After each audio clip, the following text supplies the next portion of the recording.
Club বনাম আমি আবার ফুটবল একাদশ।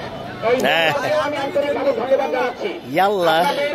সবাই অবগত জন্য জানাচ্ছি যে আপনারা আমাদেরকে সুন্দর খেলা উপহার দিবেন এবং ভালো আছেন, মার্জিত খেলা উপহার দিবেন। আমাদের যে তিনজন রেফারি আছেন, এই রেফারি তিনজনের নিয়ম নীতি মেনে আপনারা আপনাদের খেলা পরিচালনা করবেন।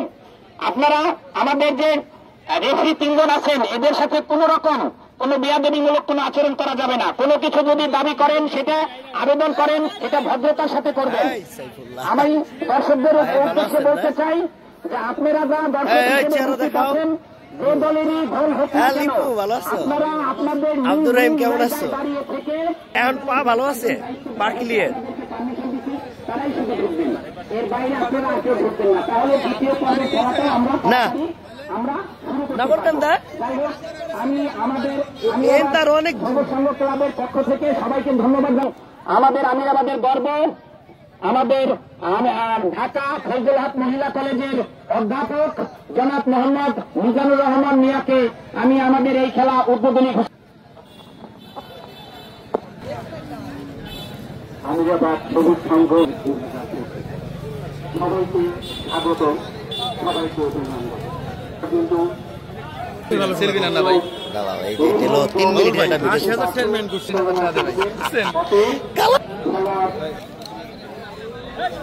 এই তোর সাথে হাত মিলাইছে ওরা, সব ভিডিও চলতেছে ভিডিও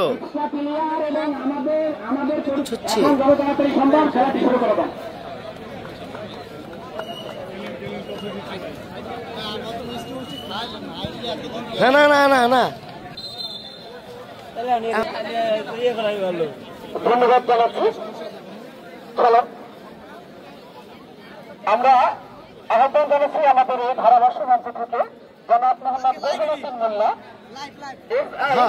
এবং ধারাভাষ্যকার বিভিন্ন টেলিভিশন এবং পেপার আজকে তিনি এই আমিরাবাদ সবুজ সংঘের মাঠ থেকে ধারাভাষ্য দেবেন। আমরা ভাইকে পেয়ে অনেক উৎসাহিত এবং আনন্দিত, তার প্রতি কৃতজ্ঞতা প্রকাশ করছি এবং আজকের ধারাভাষ্য শুরু করার জন্য আহ্বান করছি। আসছেন বৈজুদ্দিন মোল্লা। সোহাগ সোহাগ